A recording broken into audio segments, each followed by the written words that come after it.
नमस्कार, तुम्ही पाहत आहात मुंबई वॉच.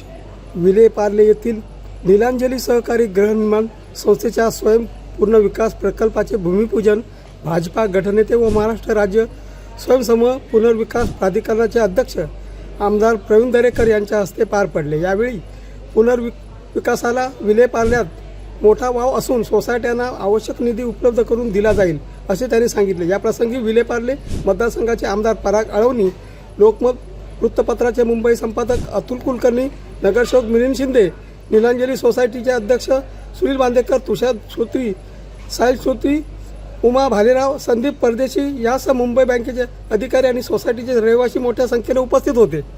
शासनाने अनेक सवलती स्वयं पुनर्विकासासाठी दिल्यात आणि त्याच्यामुळे त्या सवलतींचा लाभ या ठिकाणी मिळतोय.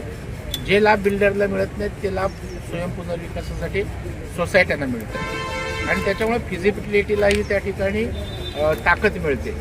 आणि त्याच्यामुळे मला वाटतं की मुंबईकरांसाठी, विशेषतः मुंबईतल्या मध्यमवर्गीय मराठी माणसांसाठी स्वयं पुनर्विकास हा फार मोठा आधार ठरतो आहे.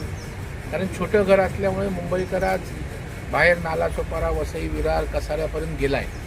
तर या स्वयं पुनर्विकासाच्या माध्यमातून मोठं घर मिळाल्यामुळे तो मुंबईतच राहतो आहे आणि त्याच्यामुळं सर्वार्थानं हे स्वयं पुनर्विकास यशस्वी होतं आहे. इथे आपण सभासदांचं हित बघतो. इथं बिल्डर नफा कमवतो तर सभासदांनी शेअरिंग करावं, म्हणजे एक चांगला विचार लोकांसाठी घेऊन हे स्वयं पुनर्विकास पुढं त्या ठिकाणी जात आहे. राज्याच्या मुख्यमंत्र्यांचा राजाश्रय या विषयाला असल्याकारणानं आणखी गती या प्रकरणामध्ये घेतो आहे. इथे आमच्याकडं नंदादीप सोसायटी इथे आहे, तिला तर 360 वरनं 1200-1400 लोक गेली. त्याच्यामुळं 25%, 50%, अगदी दुप्पट तिप्पट लाभ या ठिकाणी होताना आपल्याला दिसतोय.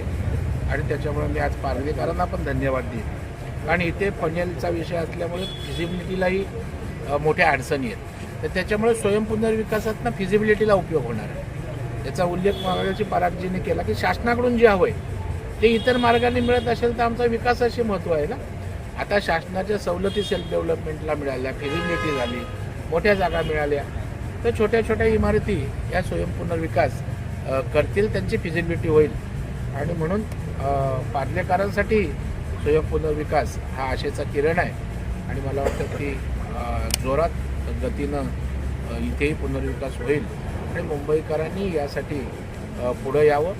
मुंबई जिल्हा बँक असेल, राज्य सहकारी बँक असेल, शासनाच्या यंत्रणा असतील, अगदी शासन यांना अर्थपुरवठा करण्याच्या मानसिकतेत आहे आणि त्याच्यामुळे कुठलीच अडचण येणार नाही आणि मध्यमवर्गीय माणसाला मोठं घर या स्वयं पुनर्विकासाच्या माध्यमातून मिळेल.